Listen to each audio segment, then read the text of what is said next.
ay nandito po kayo kasama namin na nagsiselebrate sa ating pag-welcome sa ating newest Shining Rising Stars ng Star Magic. So ito na nga, kasama na po natin sila. We welcome them kani-kanina lang. And now, it's time na makipagkwentuhan tayo sa kanila at lalo mas makilala pa. This is the Shining Now Star Magic Contract Signing Event with the newest, the freshest, the most promising rising stars of Star Magic. Now, before we continue, we'd like to thank Ms. Charistino and Nice Print for our official event photos and video. And siguro kanina nyo pa napapansin, ang ganda ng setup natin for today. Mas naging grand and celebratory ang ating setup. A very big thank you to MC Pascual Curated Events.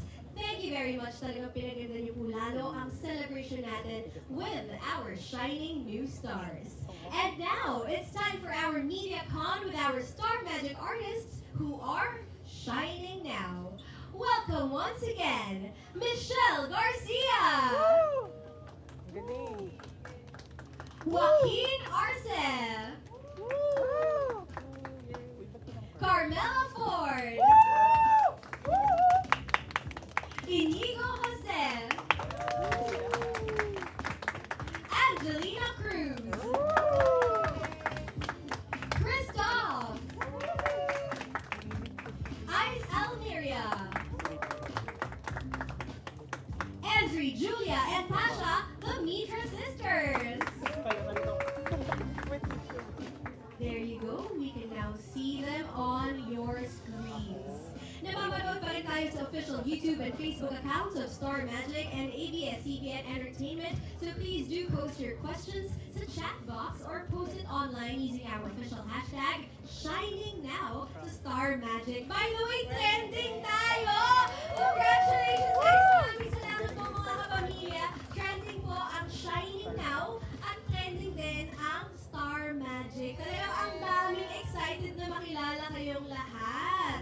So hello to our dear media friends as well na tutulong din sa amin magpa-trending pa. Maraming salamat po. And they will answer your questions in just a bit. So ito na, let's begin our media conference. Here to ask a few questions from our artists, we have Miss Charmy Joy Pagulang of Philippine Star. Hi! Hello. So this question is for Angelina. So what advice did your parents give you as you enter a new chapter in your life? Hello? Hello po. One advice that I got from yung mom ko po is to make sure that before I pursue anything, that I'm 100% sure that I want to pursue this. And when doing something, I give my 110%. And how about your dad? My dad, the same thing. They both have the same work ethic, to work hard, and to make sure that what you do, you do what you love. Passion. Thank you. So for Carmela, how supportive are your mother and your brother on your show's career? Yes, they're very supportive po. But, of course, ginaguide pa rin nila po ako. And si Kuya DJ, nakabantay lang naman po siya. But they're very supportive naman. And they're very happy for me. Meron din siyang shinare na like tips or any advice? Yes, ang advice lang naman po sa akin ni Kuya is magpakatotoo lang po ako. That's it. Very simple lang po kasi si Kuya. And very supportive natin po siya sa akin. Thank you. Thank you, Miss Charmy from Philippine Star. And next naman, may question tayo from Miss Kate Adahar of Random Republica. At ako ang magbabasa ng kanyang question. This is for Michelle Garcia, and Christoph. So for the two of you. What reminders did you get from your celebrity parents? Let's start with Michelle. The advice that I got from my parents would be to stay grateful and to be humble all the time, off camera, on camera. Maraming salamat. Alam niyo, nag-perform si Michelle sa Beanieverse, Grand Beanieverse sa Araneta Coliseum. Nandun din talaga sa dressing room ang kanyang parents, Sir Patrick Garcia and Miss Nika Garcia. Full support talaga, no? So, we're so excited to see your next projects. Christoph, ikaw naman, ano ba mga tips na binigay ng iyong parents? Yes. Siguro si mom. She always reminds me to put my faith and my values up front first. Tapos si dad, palagi niya po sinasabi sa akin, paa sa lupa, mata sa langit, which is just a statement for grounding yourself and always remembering to stay authentic and to never change no matter what. Not for anyone, not for anything. So, Paa sa lupa, mata sa langit. Ang ganda ng saying na yun. And now we also have questions na galing sa Team Online. Hello po sa inyong lahat. Ito ang mga tanong para sa Mitra Sisters naman. From X, formerly Twitter. How would you describe your style as a group? Okay, yun muna. Esri?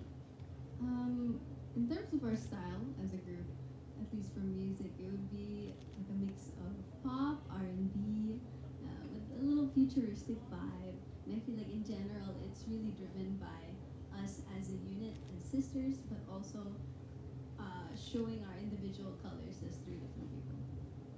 Thank you very much, Esri. And ito yung next question nila. What makes your group different from others out there right now? Yan. Kinalabit ni Julia si Tasha. Nakita ko, ikaw na. Sige, Tasha. Something unique about us is I think we're not afraid to fight. Because we're sisters, we're very upfront with each other and we tell each other everything we need to know straight up because we know that at the end of the day, that it'll be okay because we're doing it with good intentions. Kanina niyo pa nga nababanggit yan, no? Oo. So, Julia, baka pwede mo explain, ano ba mga minsan na napapag-awayan niyo as sisters na normal naman, di ba? Na advantage niyo, sabi niyo nga, advantage niyo dahil magkakapatid kayo, talagang you can tell each other kung ano talaga yung nararamdaman ninyo. So, honestly, we fight about really small things that don't matter, just like siblings, but it's this dynamic that really helps us work well together, and it shows then when we perform. It's hard to describe though. But I think yung honesty and authenticity, hindi mawawala sa inyo. Kasi nga, you have nothing to hide from each other because you're sisters. And now, next question again from X. Paano nyo i-describe ang isa't isa in one word? What significant trait do each of you have? So, I feel like Ezri, she's very quirky. She has a lot of different hobbies, yung mga like little mannerisms. Quirky siya. Yes. And Tasha? Tasha, she's funny. She's really funny. She has one-liners. Yun Yeah. siya. Grabe humirit. Minsan lang, pero pakak. Okay, so quirky and funny. Ikaw, Tasha, how would you describe your sisters? For Ezri, I'd say eccentric. Like if you get to know Ezri, she's very animated. Yes. And for Julia, we were roommates the longest since we were like forever till I was 17. So I feel like for her, she's the most motherly because she's very like strong at the vibes. Very like she takes care of me. Motherly. Okay, and Ezri, ikaw naman, how would you describe them? I would describe Julia as someone that's very confident and very decisive. Whenever there's any question or confusion, Julia's always the first person to decide, okay, we're doing this. Motherly nga, oo. Ikaw yung nag-uutos sa mga sisters mo. Boss, sabi ni Tasha, boss. Okay, and how about Tasha? Tasha, she knows how to light up a room. She's very charming, she can do the worm. So charming. Uy, sample! Ha, sample! Na-joke. Abangan na lang po natin yun sa mga next posts ng Mitra Sisters, yung pa-worm ni Tasha. But thank you. Parang cohesive naman yung mga sagot nyo, no? Medyo aligned yung pag-describe nyo sa isa't isa. Alright, ngayon naman, susunod from Neil Ramos of Tempo. At ako rin na magbabasa ng kanyang question. This is for Carmela Ford. Many have been waiting for you to finally make your official entry into showbiz. What are your hopes? What do you want to achieve? And are you going to try singing and acting? I hope to grow and to prove myself and to create my own path po here in the industry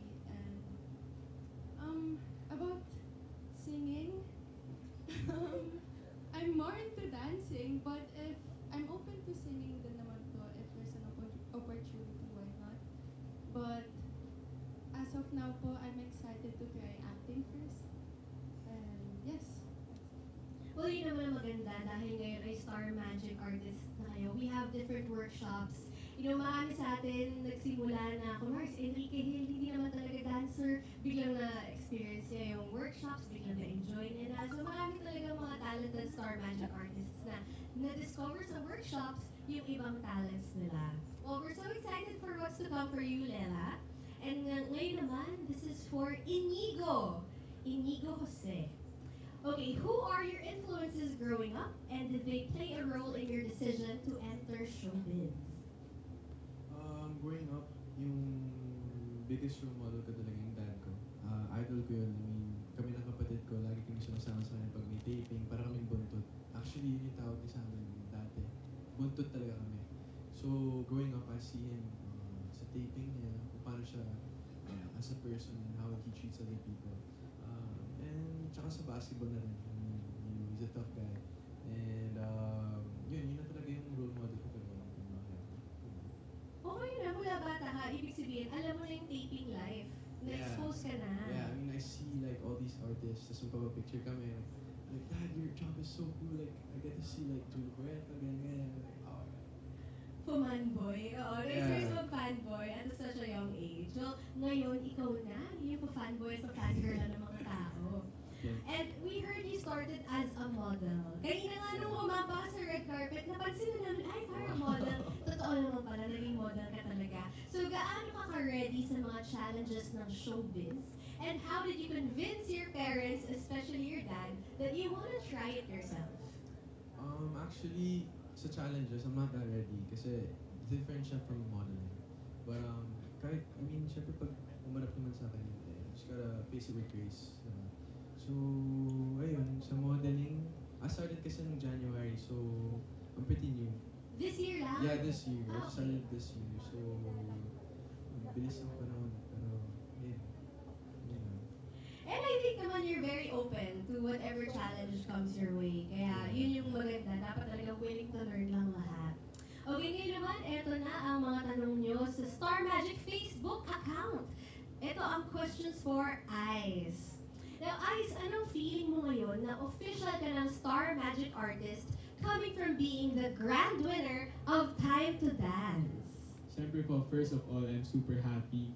But second, super overwhelming po na nangyari kasi sobrang bilis po pagka-champion ko. Hindi ko po in-expect yung magkakaroon po ako ng contract with Star Magic. Akala ko po kasi after ng championship course, wala, na-champion lang. And then, ayun nga, so super gulat ko na bigla akong nagkaroon ng contract with Star Magic. And I'm super happy with it. And speaking of that, kung ang buhay mo raw ay isang dance style, ano ito at bakit? So, syempre pag dance style, baka dapat medyo i-demo mo sa amin, di ba? Pwede mo i-demo yung dance style na yun. Tayo ka naman, Ice. Kung ang buhay mo raw ay isang dance style, ano ito at bakit? Siguro, ang magiging style is hip-hop. Kasi Okay. hip-hop is full of energetic and at the same time, yung mindset mo is parang palaban eh. Isa buhay parang kailangan mo maging, you wanna be tough. You know? Yes. Okay, sige. Paano yung hip-hop? Akin na yung mic mo para 3, 2, 1, go! Music daw. Pakikantahan nga, Angelina. Kumalis ka Angelina ng hip-hop. Naka-dress ng hip-hop. Meron ba tayong music dyan, direct? Oo. Ayan. Hey, hey, hey. Woo!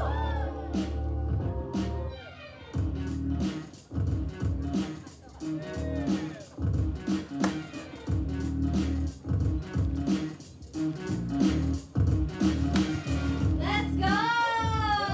Thank you very much, Ice! Maraming salamat. Akala ko papasayo siya ng Star Magic. Wow! Diba? Yung extra challenge, diba? Extra challenge yun. Okay, ngayon naman, isang mahalagang Facebook question for Iñigo, Christoph, Joaquin, and Ice. Ang ating gentlemen. Okay. Who are your celebrity crushes? Uy, gusto ko rin malaman to. Excited ang lahat. Okay. Let's start with Joaquin. Go ahead. I'd like to start this answer with an apology. Ay, bakit? I'm sorry, Angelina, pero si Miss Sunshine Cruz po. Si Miss Sunshine Cruz, anong feeling mo doon, Angelina? Gusto namin malaman thoughts mo doon. You never told me that. I would have gotten him a video greet. Well, now that you know, mag-abang ka na ng video greet, Joaquin. Oh, yun Of course, naman. of course. Thank you, Joaquin. Inigo. Dito na lang ako sana. Hindi, joke lang. Dito na. Joke lang. Oh my God! Joke lang. Pero, di ko pa naisip eh. Pero, yeah. Hindi mo ba naisip? Sa tagal mo nga sa taping, ay sabi ni Miss Tess, Gooby, spell it. Hindi, kasi dati, crush ko si Julia Barreto. Pero hindi na daw siya. Pero, ganda talaga eh. Sino crush ko ngayon? ngayon? Hindi, wala. Focus muna sa career. Focus muna sa career. Sinogis tayo ni Inigo. Hindi, pero at least, di ba, may binigay siya si Julia. Kanina rin nabanggit mo na siya sa answer mo. Yeah. So, naniniwala naman kami. Oh. Okay. Christoph, ikaw, who's your celebrity crush? Ako, napakadaling question to for me, no? Ever since I was young, talagang I looked up to sila Catherine Bernardo and sila Bel Mariano right now recently. I really do love their work and yun, happy to see them succeed in every aspect of their life. So, yeah.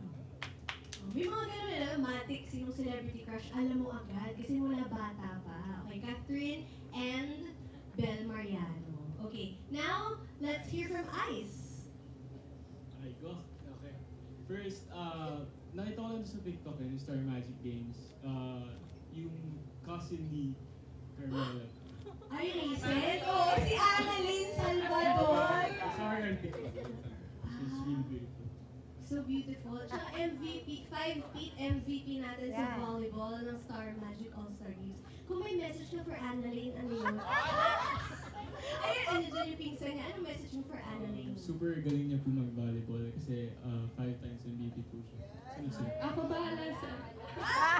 Pakiulit, Lela? Ako bahala sa... Ayun na, may bridge ka na. Di ba yun yun? May bridge. Oo. Wow! Okay, aabangan natin. Di ba nagbabasketball ka, Ice? Di ba nagbabasketball ka? Yes po, I do. Oh, bagay. Next year. Next year daw. Ayan si Kaplu, Why not? sabi next Why not? year. Next year po. Training. Alright, now our next questions naman are from Miss Janice Navida of Bulgar. At ako ang magbabasa ng kanyang questions. Ito ay for the Mitra sisters, for you girls. Being the nieces of Asia's songbird, Regine Velasquez Alcacid, how much pressure do you feel being compared to her? Of course, we feel a lot of pressure. Ang iconic kasi ng tita namin. So they're very big shoes to fill. But at the same time, I feel like what we're gonna do is very different. So it's not as like nerve-wracking. But also, she really is so supportive that we don't feel that much pressure yet. I guess we'll have to wait. Pero hindi na natin may iwasan yun. Siyempre, pag nadikit yung pangalan niya, talagang makakompare kayo. But it's nice na you're all confident in what your style is. As you said, it's very different. You know, you're a trio and we can't wait to see yung ano ba yung iahanda niyo sa amin. Dahil your debut single is coming soon under Star Music. So, abangan po natin yan mga kapamilya. And now for Angelina. Angelina, who did you first ask permission from about wanting to join showbiz? Your mom or your dad? And what did they tell or remind you? Siyempre yung mom ko, because I'm closest to her. I'm closer to her. One thing she advised to me before I entered showbiz was to be very, very sure that I want to join showbiz because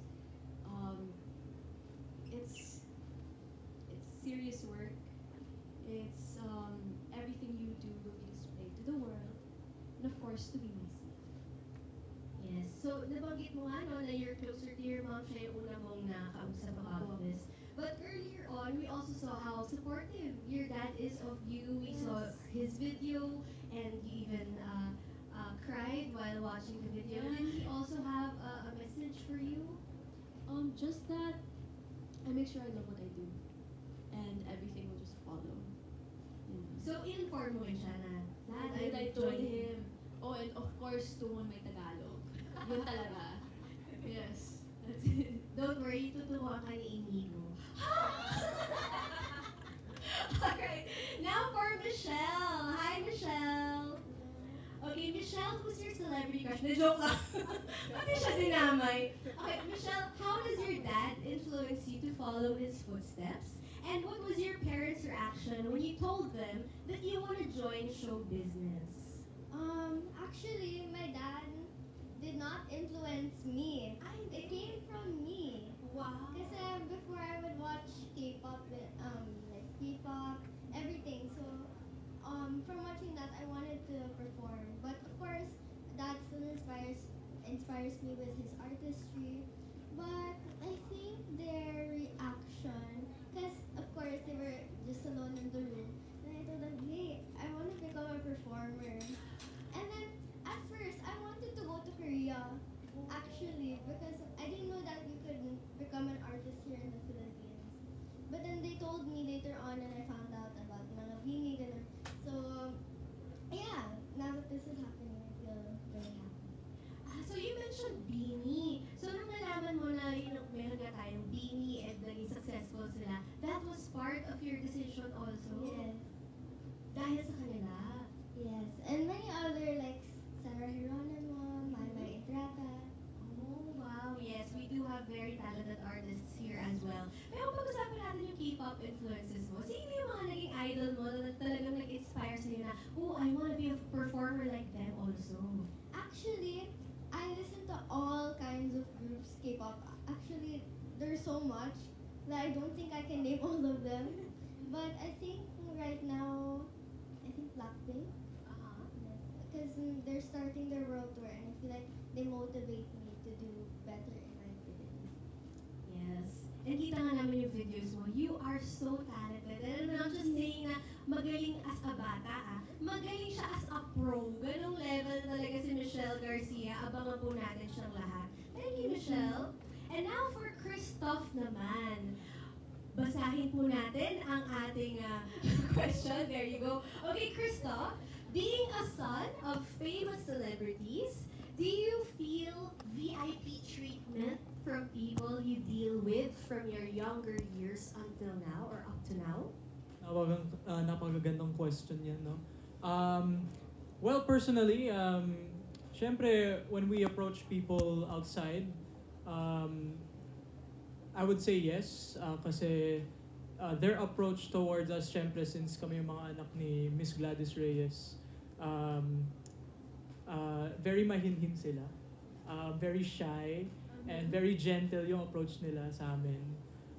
So in a sense, yeah, I'd say we have special treatment in that sense. But when it comes to services and all that, we really like to get to know people for who they are, and we don't expect anything in return. And I think it should be like that for everyone else, no? Because not only do we as celebrities have to keep ourselves authentic, but as a return, we also want to see authenticity in our audience, no? So, yeah. Thank you for the question.